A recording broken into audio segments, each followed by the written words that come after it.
À cette intersection, je passe avant le cycliste. Oui, réponse A. Non, réponse B.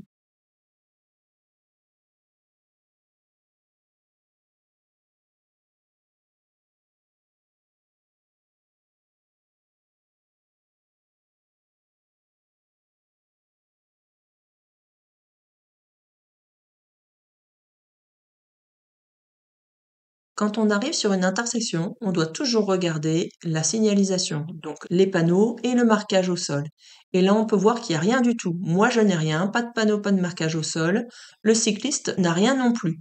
Donc, quand il n'y a aucune signalisation, c'est la règle de priorité à droite.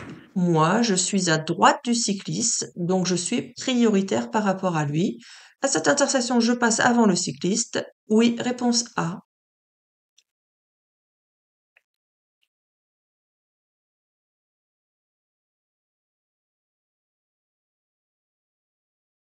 Je maintiens mon allure. Oui, réponse A. Non, réponse B.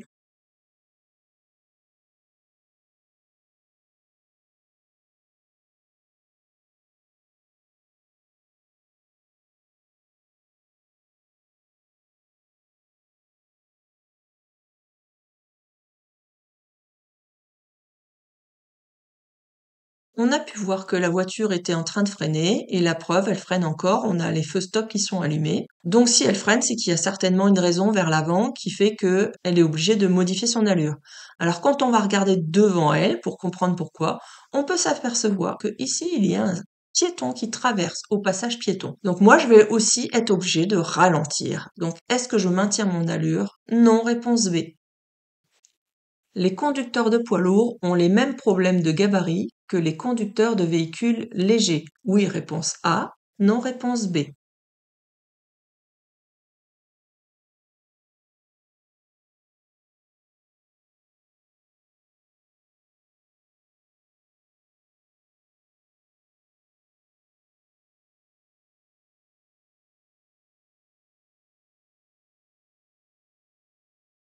Je rappelle très brièvement pour les nouveaux qui arrivent que le jour de l'examen, vous pouvez avoir des questions qui concernent les autres usagers de la route. Donc vous aurez un symbole ici en haut à droite. Ça peut être les cyclistes, les poids lourds, les piétons. Ici, ça concerne tout ce qui est véhicule lourd. Donc les conducteurs de poids lourds ont en effet un problème de gabarit. Ils sont plus larges et plus longs.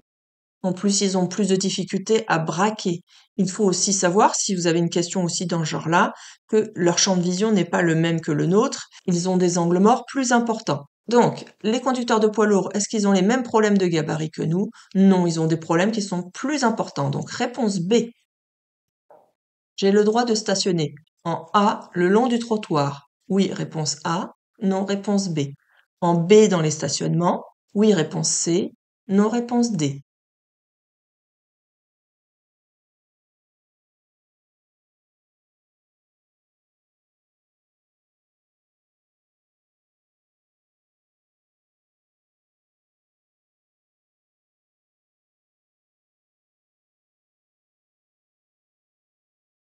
Ici, on peut voir qu'on ne peut pas stationner dans la zone A, le long du trottoir, parce qu'il y a une ligne continue. Donc, comme il y a une voie unique et qu'il n'y a pas d'autorisation de dépasser, je ne peux pas stationner ici, sinon ça mettrait l'autre véhicule en infraction. Donc là, c'est impossible de stationner ici. Ensuite, en B, on peut voir qu'il y a des stationnements d'aménagés. Mais, alors là, notez-le, c'est important, c'est à apprendre par cœur. Quand vous êtes en agglomération, il est interdit de stationner en contresens de circulation. Vous voyez, là, il y a des voies qui arrivent d'en face. Je n'ai pas le droit de traverser la voie d'en face pour aller me stationner de l'autre côté. J'aurai le droit de me stationner sur la partie gauche que si je suis en sens unique. Donc, toutes les voitures circulent dans ce sens-là. Là, ça ne gênerait pas. Ça serait possible. Mais là, on est en double sens de circulation, donc c'est interdit. Donc là, comme on est en agglomération, est-ce que j'ai le droit de stationner en A? Non. En B? Non plus, parce que je suis en double sens de circulation. Donc réponse B et D. Je me suis trompée de direction. Je peux revenir dans la voie de droite. Oui, réponse A. Non, réponse B.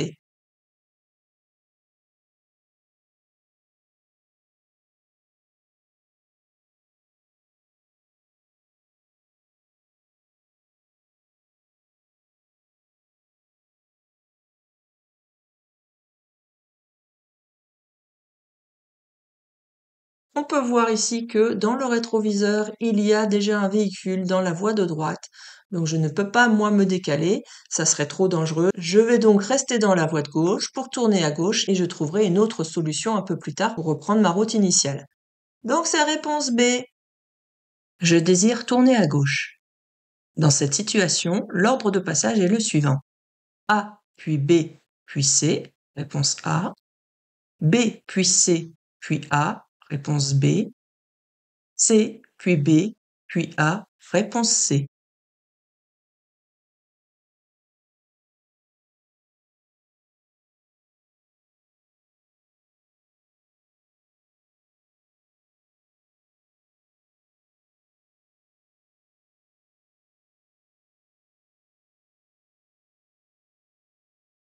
Dans un premier temps, il faut regarder la règle de priorité de passage. Alors on va regarder si on voit des panneaux ou des marquages au sol. Et là, il n'y a rien. Donc quand il n'y a rien, ni panneau ni marquage au sol, c'est la règle de priorité à droite. Donc moi, je suis en B. Comme je vais à gauche, par ici, je dois laisser passer ceux qui arrivent de ma droite. Donc je dois laisser passer le véhicule C. Le véhicule C, lui, n'a pas de route sur sa droite. Donc il n'a personne à laisser passer. Ensuite, le véhicule A a bien un véhicule sur la droite, c'est moi qui arrive en B.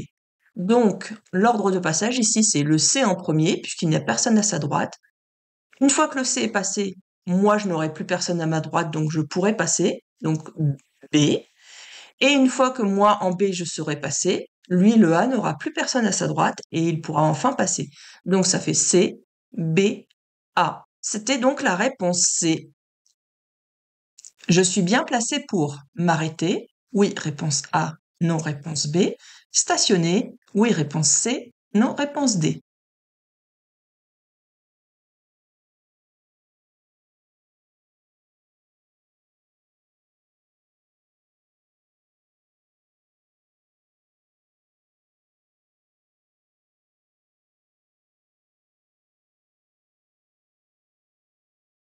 Les véhicules qui sont devant, eux, n'ont pas le droit de stationner. Déjà, celui-ci est en contresens de circulation. En ville, c'est interdit. Il est à cheval sur le trottoir. S'il n'y a pas de panneau ni de marquage au sol qui me l'autorise, c'est interdit aussi. Moi, je suis dans un marquage au sol qui est fait pour les stationnements. Donc là-dedans, je peux m'arrêter ou stationner. Donc c'était réponse A et C. J'aperçois le panneau de sortie d'agglomération. Je peux accélérer dès maintenant. Vraie réponse A, faux réponse B.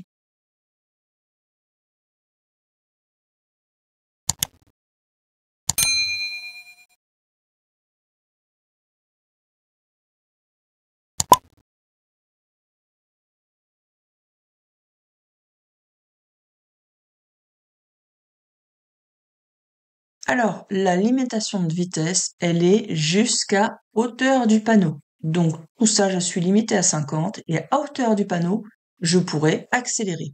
Donc, je dois attendre d'être à hauteur du panneau. Je ne peux pas le faire avant. C'était réponse B. À cette intersection, je bénéficie de la priorité de passage. Vraie réponse A, faux réponse B.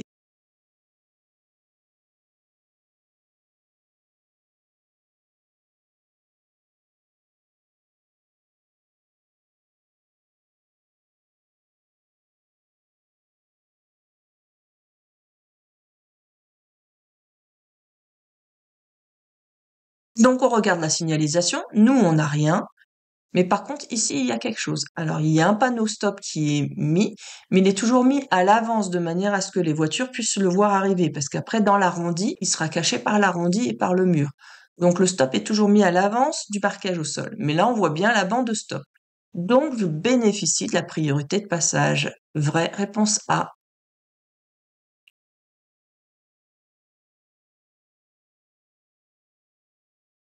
Je suis la même trajectoire que la voiture rouge. Oui, réponse A. Non, réponse B.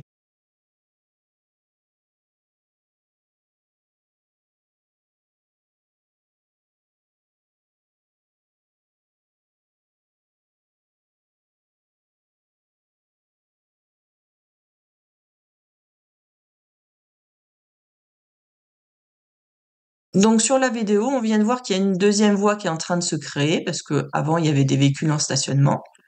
Et donc c'est une deuxième voie qui se crée à droite. Donc on se retrouve avec deux voies. En marche normale, je prends toujours la voie de droite. Donc en marche normale, ça veut dire si j'ai pas l'intention de tourner à gauche prochainement, si j'ai pas l'intention de dépasser, ou si la voie de droite n'est pas encombrée.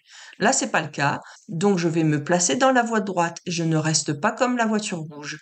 Donc c'était réponse B. Je circule à 80 km/h et je tracte une remorque.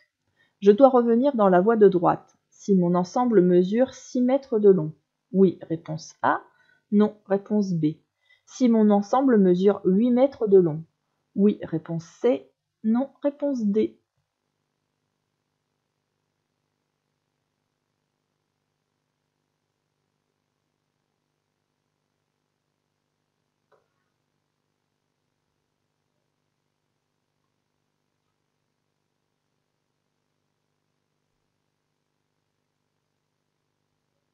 Vous avez vu, je circule sur cette voie-là et il y a une voie à droite qui est libre. Qu'est-ce qui me sépare entre les deux voies? Vous avez ici un marquage qui est super large par rapport à un marquage normal. Vous avez vu la largeur?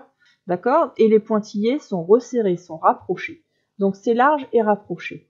Donc là, on peut voir que c'est une voie pour véhicules lents. La règle pour la voie des véhicules lents, c'est que si je circule à 60, d'accord, ou moins, eh bien, je dois l'utiliser. Là, je circule à 80 km/h. Donc, je n'ai pas à utiliser cette voie pour véhicule lent. Que j'ai un ensemble de plus de 6 mètres ou de plus de 8 mètres de long, peu importe, je n'ai pas à utiliser cette voie-là. Elle ne me concerne pas parce que je roule au-dessus de 60 km/h. Hein, c'est bien indiqué 80. Donc, c'était réponse B et D. La prochaine rue à droite est accessible. Oui, réponse A. Non, réponse B. À sens unique. Oui, réponse C. Non, réponse D.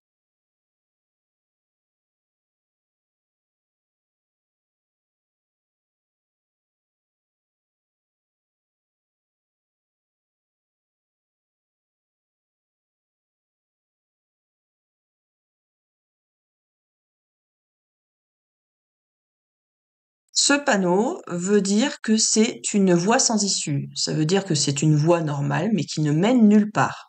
Donc j'ai quand même le droit d'y aller, sauf qu'au bout d'un moment, je ne pourrai plus avancer. Et non, elle n'est pas en sens unique, parce que d'ailleurs, je ne pourrais plus ressortir si elle était en sens unique. Donc je peux y rentrer et y ressortir sans problème. Donc c'était réponse A et D. Les usagers autorisés à tourner à droite sont les cyclistes, réponse A, les conducteurs d'engins de déplacement personnel motorisés, réponse B, les motards, réponse C, les automobilistes, réponse D.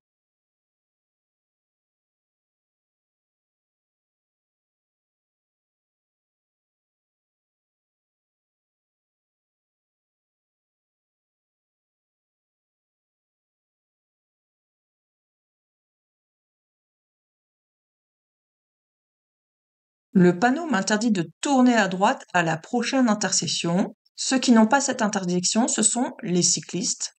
Mais il faut savoir aussi que les engins de déplacement motorisés, donc EDPM, sont considérés comme des cyclistes aussi. Donc, ils sont concernés par ce panonceau-là. Eux aussi, ils ont le droit de tourner à droite. Ils font aussi partie de l'exception. Donc, c'était réponse A et B. En circulant en feu diurne, je suis visible de l'avant. Oui, réponse A. Non, réponse B. De l'arrière. Oui, réponse C. Non, réponse D.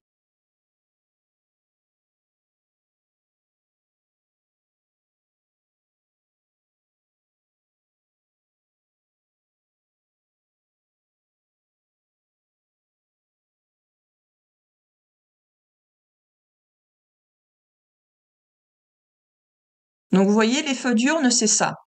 Donc, c'est des feux qui s'allument automatiquement dès que je mets le contact et ils fonctionnent 2 jours. Et les feux diurnes ne sont mis que à l'avant. Il n'y a rien à l'arrière. Le but des feux diurnes, c'est que je sois plus visible de l'avant des véhicules qui arrivent en face de moi. Par exemple, ça leur permet de me voir arriver plus tôt s'ils envisagent de faire un dépassement, ils me verront arriver de plus loin. Et donc, ça évitera qu'ils se mettent à dépasser alors que j'arrive en face. Donc, je suis plus visible de l'avant uniquement. Donc, c'était réponse A et D. Ces balises nous informent de la présence d'un obstacle immédiat proche de la chaussée. Réponse A. De travaux à 150 mètres. Réponse B. D'un passage à niveau à 150 mètres. Réponse C.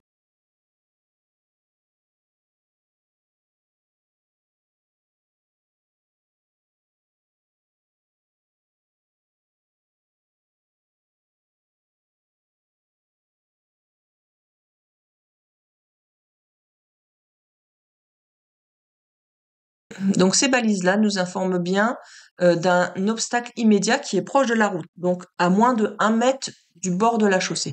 Là, en l'occurrence, vous avez vu, c'est une surface qui est bétonnée, qui a l'air rehaussée par rapport à l'herbe. Donc, si je roule un peu trop près du bord, je risque de me taper le rebord en béton et donc d'abîmer mes pneus et de casser ma direction, et peut-être même d'avoir un accident. À ne pas confondre avec la balise de travaux qui est celle-ci, et la balise d'un passage à niveau qui est celle-ci. Donc c'était réponse A. Je garde au moins 70 mètres de distance de sécurité. Si je roule à 80 km/h, oui, réponse A. Non, réponse B. Si je roule à 60 km/h, oui, réponse C. Non, réponse D.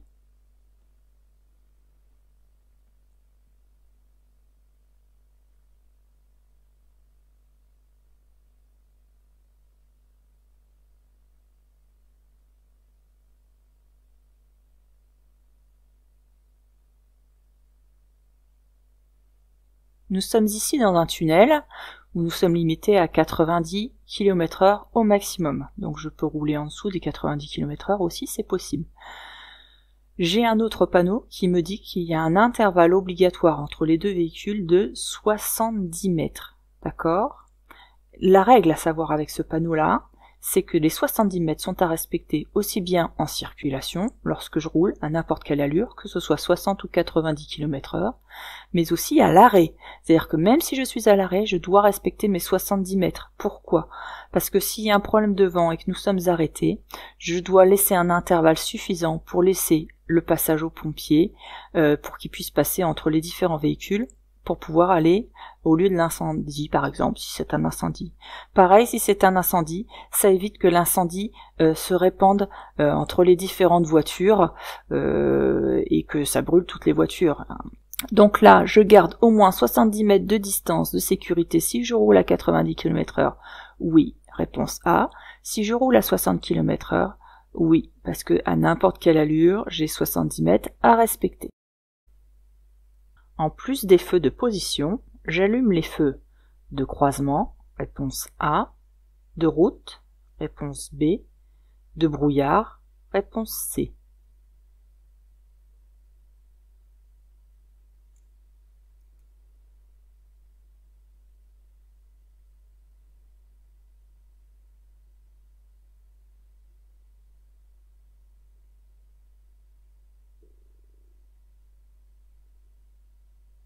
Lorsqu'il y a une mauvaise météo, comme celle-ci là, on voit qu'il neige obligatoirement. Dès qu'il y a une mauvaise météo, neige, pluie, brouillard, vous devez obligatoirement mettre vos feux de croisement. C'est obligatoire. Donc ça, c'est réponse A. D'accord ? Et pas les feux de route, parce que ça éblouit. Ensuite, les feux de brouillard, vous avez le droit aussi, à l'avant comme à l'arrière, par temps de brouillard et par temps de neige. Il y a juste une restriction à l'arrière, c'est la pluie, parce que ça éblouit, on peut pas mettre par temps de pluie. Mais à l'avant, brouillard et neige, à l'arrière, brouillard et neige, c'est possible. Donc la réponse, c'était A, C. La principale zone de danger est la zone numéro 1, réponse A, la zone numéro 2, réponse B, la zone numéro 3, réponse C. La zone numéro 4, réponse D.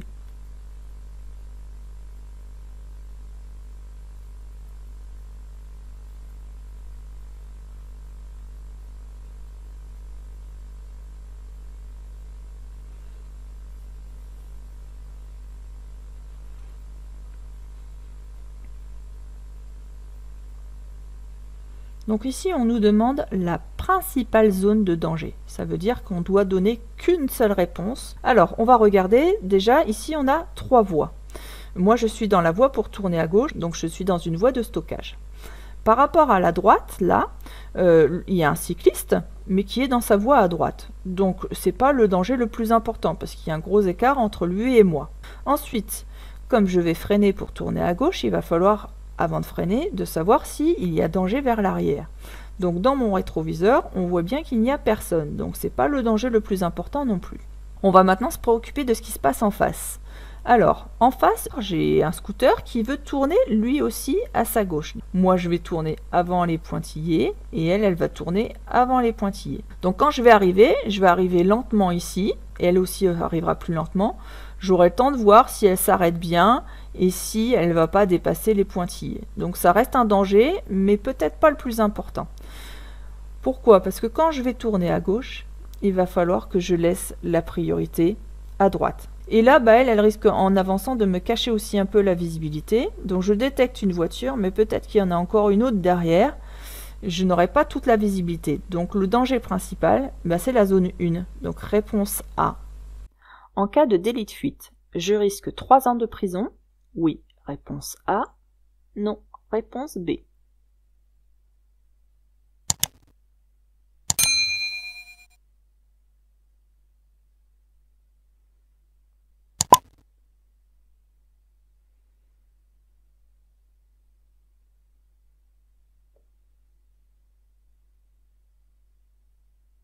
Tout à l'heure, nous avions vu le refus d'obtempérer. Je vous rappelle, le refus d'obtempérer, c'est de refuser d'obéir à un ordre de la gendarmerie ou de la police, par exemple.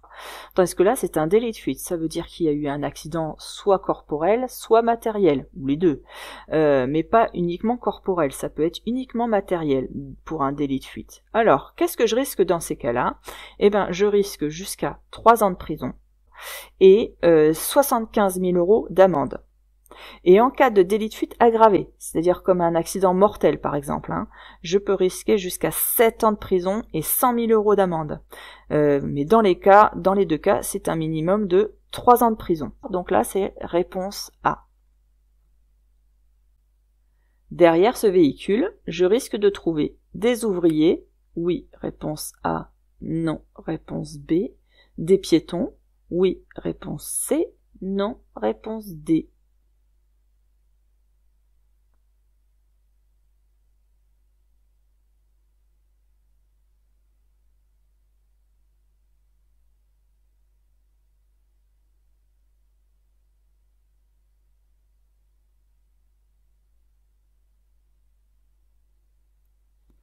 Donc là, la signalisation m'indique que j'ai des travaux. Le véhicule est arrêté, on voit bien, avec un ouvrier qui est sur le devant, mais c'est pas parce qu'il y en a un là qu'il n'y en aura pas d'autres non plus un peu plus loin. Donc derrière ce véhicule, je peux très bien trouver des ouvriers ou même des piétons qui sortent là des entreprises qui sont ici et là, qui veulent traverser, ou des cyclistes ou d'autres voitures qui peuvent déboucher des stationnements qui sont sur les côtés. Donc derrière ce véhicule, je risque de trouver des ouvriers, oui, réponse A, des piétons, oui, réponse C, donc A et C. La situation la plus préoccupante est la situation 1, réponse A, 2, réponse B.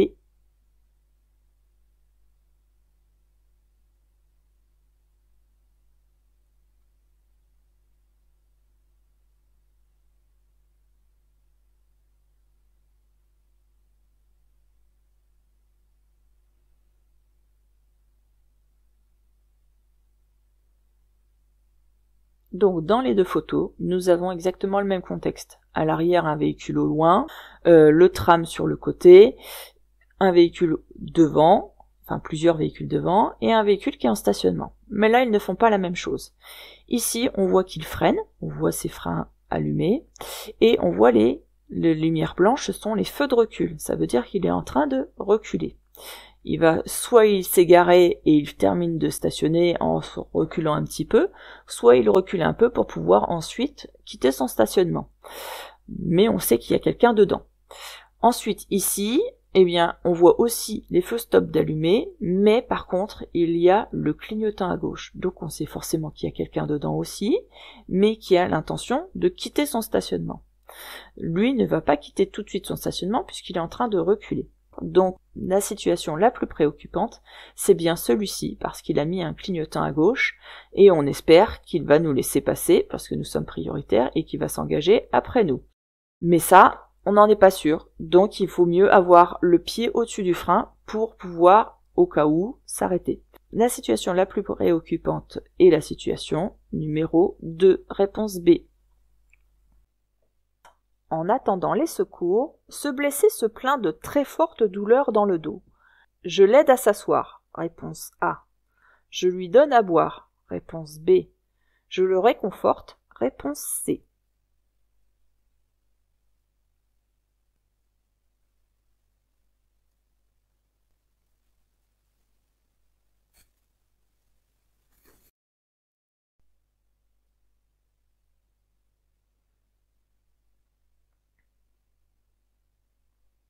Alors, dans tous les cas, même si un blessé se plaint de fortes douleurs au dos, il ne faut jamais bouger ou l'inciter à bouger le blessé. Sauf s'il y a un danger immédiat. Qu'est-ce que c'est qu'un danger immédiat? Par exemple, un risque d'incendie, et là, la situation va s'aggraver. Ou un véhicule qui arrive très très vite et il n'aura pas le temps de freiner et il risque de vous écraser. Évidemment, là, vous allez vous écarter. Mais sinon, on évite de bouger un blessé. Et c'est pareil, il ne faut pas lui donner à boire. Parce que s'il doit subir une opération, il est nécessaire dans ces cas-là que son estomac soit vide. Sinon, ils vont avoir des difficultés pour l'opération. Il y aura plus de risques. Mais par contre, il faudra le réconforter, par contre, en attendant l'arrivée des secours. C'est la seule chose que vous pouvez faire. N'oubliez pas d'appeler les secours aussi. Mais voilà. Donc là, c'est réponse C. L'éthylotest permet de connaître le taux exact d'alcool. Oui, réponse A. Non, réponse B.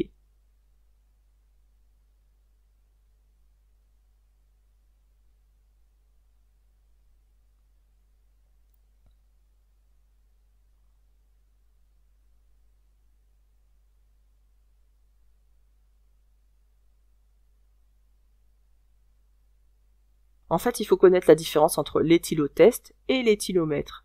L'éthylotest permet donc, lui, juste de savoir si c'est positif ou pas. C'est juste un test, positif ou pas. L'éthylomètre, dans mètre, et en fait c'est mesure mètre, on mesure la distance ou on mesure une quantité, mais c'est mesure mètre. Donc dans l'éthylomètre, là on mesure vraiment la quantité d'alcool. Donc là, est-ce que l'éthylotest permet de connaître le taux d'alcool exact, le taux exact d'alcool? Non, réponse B. Je voyage avec un enfant de 9 ans pour éviter qu'il s'ennuie, je l'installe à l'avant. Oui, réponse A, non, réponse B.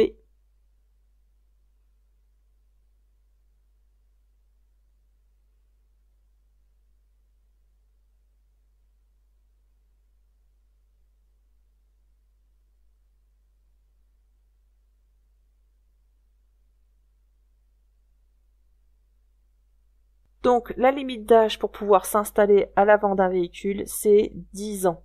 Vous n'avez pas le droit de les installer à l'avant, même s'ils s'ennuient. C'est pour leur sécurité. Ils n'ont pas le droit d'aller à l'avant. Il y a une exception de fait, c'est que si votre véhicule, par exemple, c'est un véhicule commercial et que vous n'avez pas de siège à l'arrière, pas de banquette à l'arrière, ou vous êtes dans une camionnette et qu'il n'y a pas de banquette non plus à l'arrière, dans ce cas-là, exceptionnellement, parce que vous ne pouvez pas faire autrement, vous êtes autorisé à l'installer à l'avant. Donc là, c'était réponse B. L'alcool agit sur l'organisme dès 0,2 g d'alcool par litre de sang. Oui, réponse A. Non, réponse B.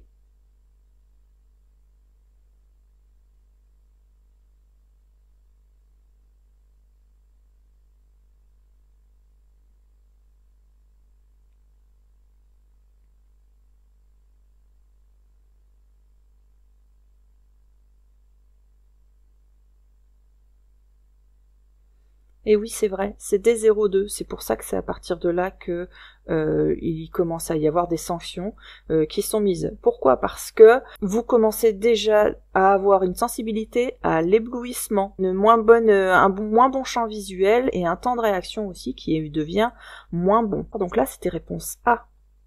Dans cette situation, il est préférable de rester serré à droite, réponse A, de m'écarter tout de suite, réponse B, d'attendre pour m'écarter, réponse C, de maintenir mon allure, réponse D.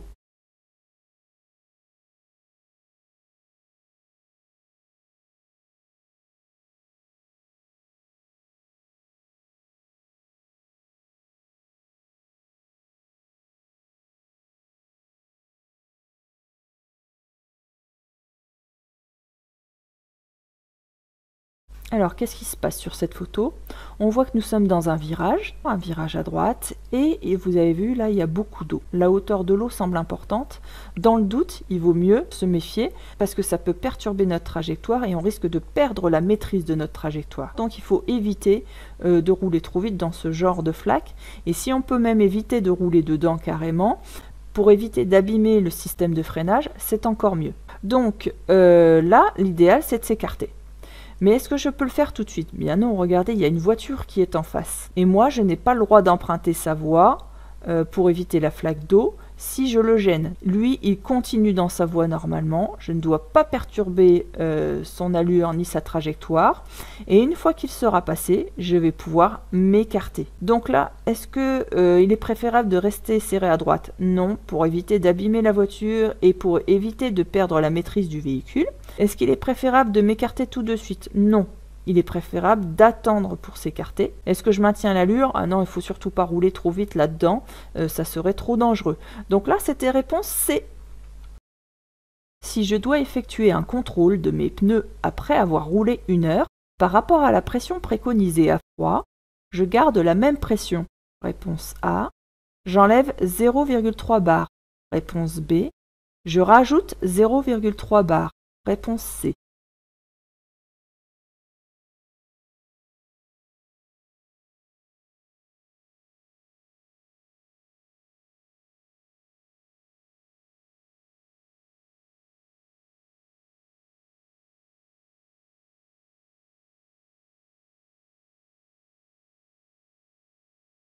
Si je dois effectuer un contrôle de mes pneus après avoir circulé 1 heure, ça veut dire que là mes pneus sont chauds. Au bout de 10 minutes, mes pneus sont chauds même, sans problème. Je dois modifier dans ce cas-là la pression de mes pneus. Pourquoi? Parce qu'une fois que le pneu est chaud, quand c'est chaud, l'air se dilate un peu. Donc du coup, il va falloir rajouter de la pression. Donc il faut rajouter, il faut surgonfler 0,3 bar à votre pression préconisée. Donc là, c'était réponse C. Les ampoules LED ont une durée de vie plus longue que les autres types d'ampoules. Vrai, réponse A. Faux, réponse B.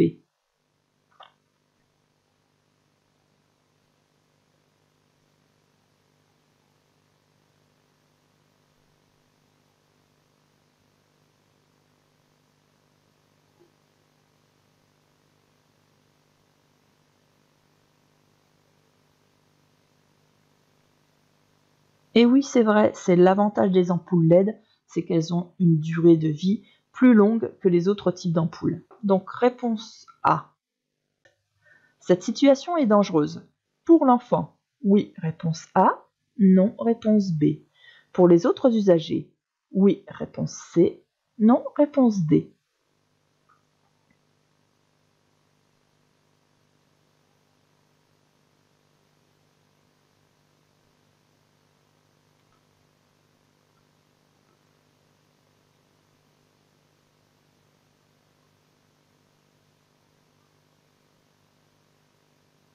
Alors, il faut toujours se dire qu'une ouverture de portière, c'est dangereux. D'ailleurs, il y a beaucoup d'accidents avec une ouverture de portière, même avec un adulte. Alors, avec les enfants, c'est encore pire. Qu'est-ce qui se passe?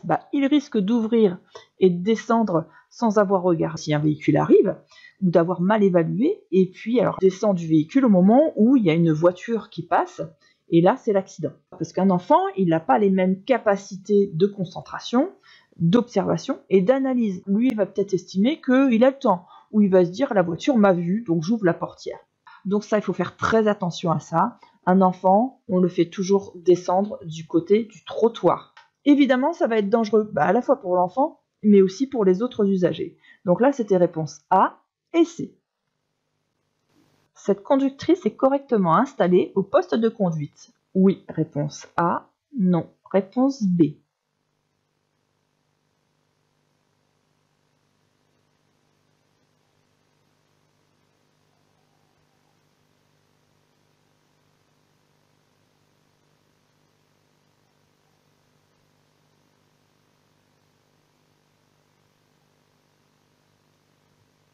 Alors, si on regarde bien, il y a une chose qui est flagrante. C'est la ceinture de sécurité. Vous avez vu là, elle est vrillée ici et ici.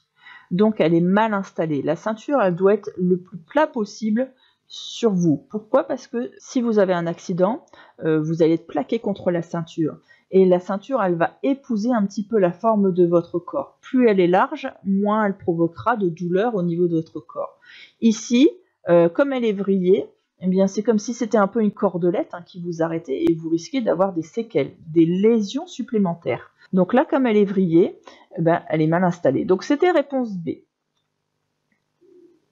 Le véhicule gris crée une zone d'incertitude. Oui, réponse A. Non, réponse B. Je fais un appel lumineux. Oui, réponse C. Non, réponse D.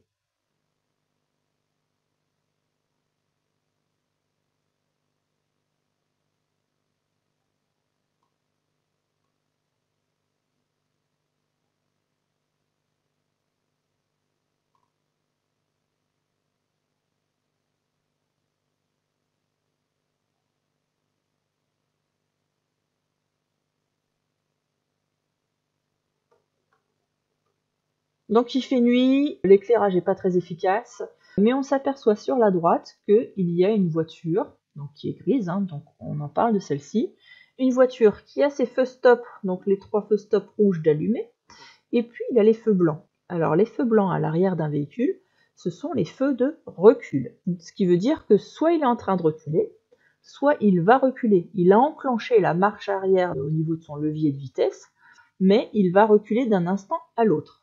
Donc là, on ne sait pas ce qu'il va faire. Est-ce qu'il attend qu'on passe pour pouvoir reculer ou est-ce qu'il va reculer là, dans le centième de seconde qui vient? On n'en sait rien, donc c'est une véritable zone d'incertitude. Parce que l'incertitude, ça veut dire qu'on ne sait pas ce qu'il va se passer avec certitude, c'est-à-dire avec on n'est pas sûr à 100% en fait. Donc là, c'est une zone d'incertitude, oui, réponse A. Est-ce que je fais un appel lumineux? Dans le doute, là, il vaut mieux prévenir de notre arrivée. La nuit, en plus, c'est super efficace. N'hésitez pas à faire un appel lumineux. Alors, comment ça fonctionne l'appel lumineux? Si vous êtes en feu de croisement, ce qui sera certainement le cas parce qu'il y a les lampadaires, donc si vous êtes en feu de croisement, vous allez tirer brièvement sur votre commande pour enclencher les feux de route. Et dès que vous allez relâcher, hop, les feux de route vont s'éteindre. D'accord? La petite commande qui est à gauche de votre volant. Donc vous tirez dessus quelques fois, vous tirez dessus, vous lâchez, vous tirez dessus, vous lâchez, vous tirez dessus, vous lâchez. Très brièvement, très rapidement. Et ça fera des appels de feux de route. Donc là, c'est l'idéal de les faire, en effet. Donc, ça crée une zone d'incertitude. Oui, réponse A. Je fais un appel lumineux. Oui, réponse C.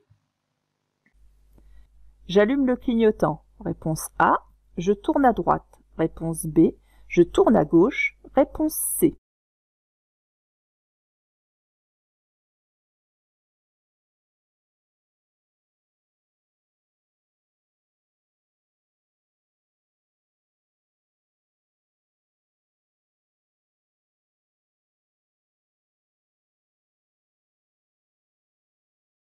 Nous, là, on arrive sur une intersection. C'est une intersection en T que ça s'appelle, parce que vous avez vu, ça fait une route là et une route dans l'autre sens, donc ça fait comme un T. Et qu'est-ce qu'on voit? Là, il est bien visible, il est bien en face et il est assez gros. Il y a un panneau qui dit « Obligation d'aller à droite ». Donc, est-ce que j'allume mon clignotant à droite? Oui, c'est pas parce que c'est une obligation d'aller à droite que je ne suis pas obligée de mettre mon clignotant à droite. C'est important de le mettre pour celui de derrière, parce que peut-être que celui de derrière, là il n'y en a pas, mais s'il y avait quelqu'un, je lui cache la visibilité, donc peut-être qu'il verra pas ce panneau-là et qu'il ne connaît pas mon intention. Il ne sait pas si je veux aller à droite ou à gauche. Donc où est-ce que je vais me placer? Parce que si je tourne à droite, je vais me serrer bien à droite. Ensuite, les véhicules qui arrivent sur les côtés, ils seront contents aussi de connaître mon intention, savoir ce que je vais faire, ainsi que les piétons qu'il pourrait y avoir de chaque côté. Donc dans tous les cas, j'allume mon clignotant dès que je vais changer de trajectoire. Ensuite, est-ce que je tourne à droite ou à gauche? Là, j'ai répondu à votre question tout à l'heure, donc je tourne à droite. Donc réponse A et B. En période probatoire, la perte de 3 points suite à une infraction oblige à suivre un stage de sensibilisation. Oui, réponse A. Non, réponse B. Il permet le remboursement de l'amende forfaitaire. Oui, réponse C. Non, réponse D.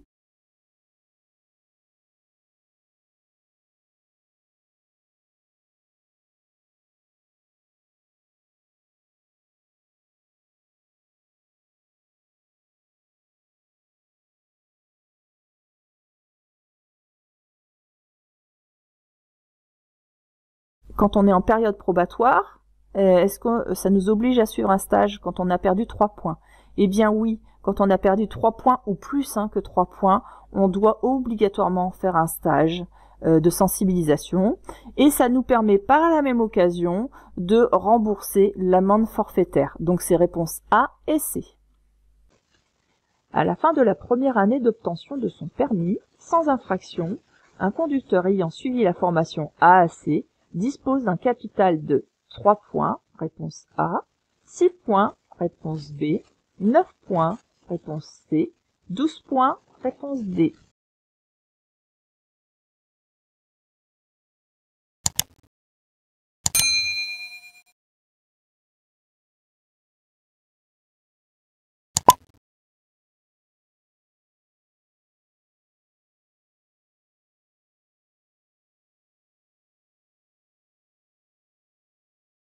Alors ici, on nous dit que c'est une conduite accompagnée, donc AAC, et que au bout d'un an, il n'y a pas eu d'infraction du tout, donc c'était sans infraction. Ça, c'est important à voir.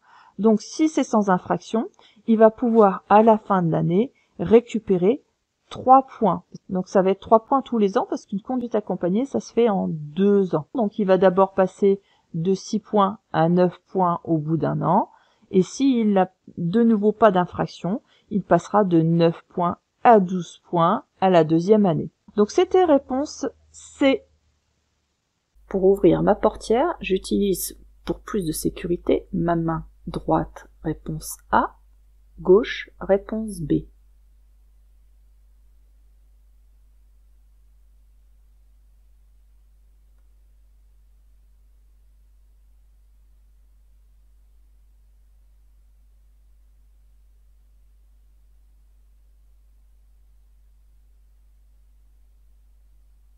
Si on ouvre la portière de la main gauche, il y a un fort risque qu'on ne voit pas dans l'angle mort et qu'on percute un cycliste comme vous voyez sur la photo là. Il ouvre la portière au moment où il y a un cycliste qui arrive.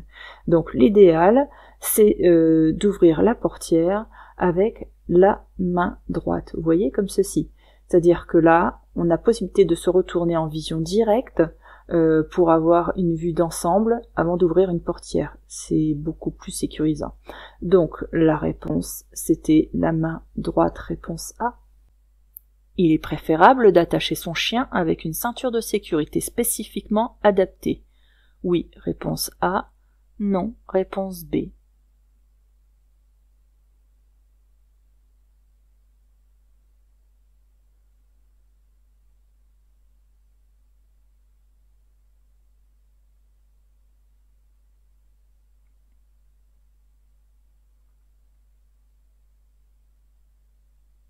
Même si c'est trop mignon de voir un chien attaché comme ça reste dangereux parce que un chien, on ne connaît pas ses actions, on ne sait pas ce qu'il va faire.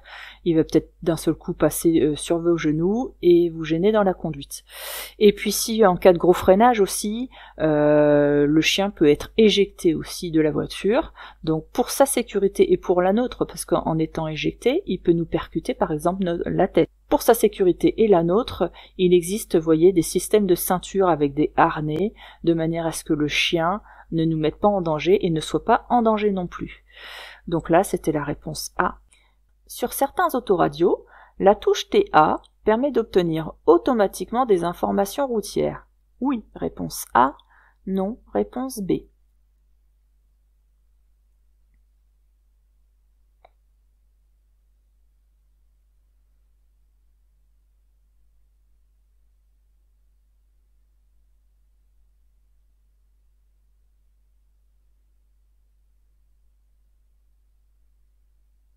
Alors sur certains autoradios, il est effectivement possible d'obtenir automatiquement des informations routières. Par exemple, ça peut être une information concernant un accident. Que vous écoutiez la radio ou un CD, ça va se déclencher. Il suffit d'appuyer sur ce bouton-là, d'activer cette touche-là. Ça va basculer automatiquement sur une fréquence de station qui diffuse l'information. Donc là, c'était réponse A. Je dépasse le poids lourd. Oui, réponse A. Non, réponse B.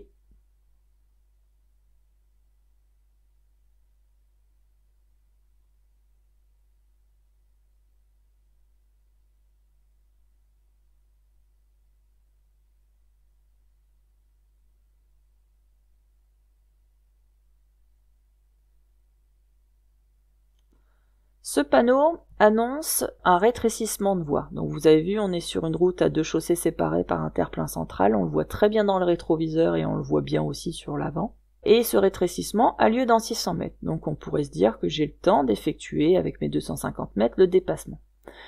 Le problème, c'est que ce véhicule-là, il va peut-être anticiper aussi. Il va se dire, oh, il va falloir que je change de voie, donc je vais commencer à faire les démarches pour pouvoir être tranquille et être sûr de pouvoir changer de voie en temps et en heure. Donc là, c'est quand même plus sage de le laisser s'écarter lui et de moi rester derrière. Donc est-ce que je dépasse le poids lourd? Non, réponse B. L'appui-tête est un organe de sécurité passive. Oui, réponse A. Non, réponse B.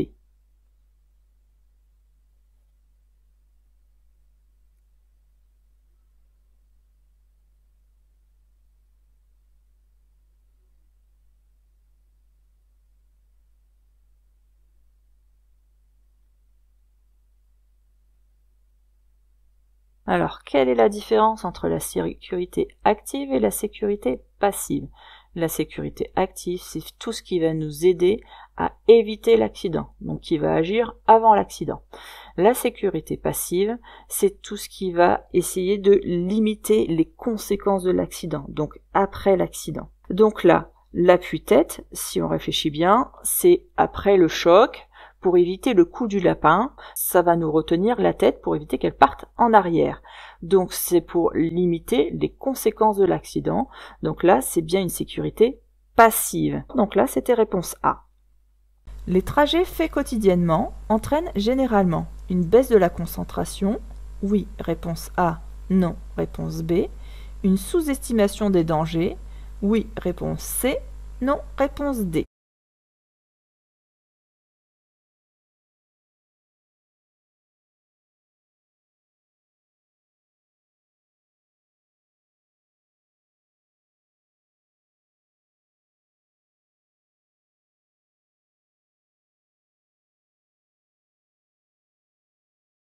Un trajet qu'on emprunte régulièrement, c'est souvent un risque d'accident plus élevé. Pourquoi? Parce qu'on connaît bien les lieux. Du coup, on se permet de rouler plus vite et de faire moins attention. Et c'est là que le risque d'accident est plus important. Donc, ça provoque une baisse de la concentration et on a tendance, en effet, à sous-estimer les dangers.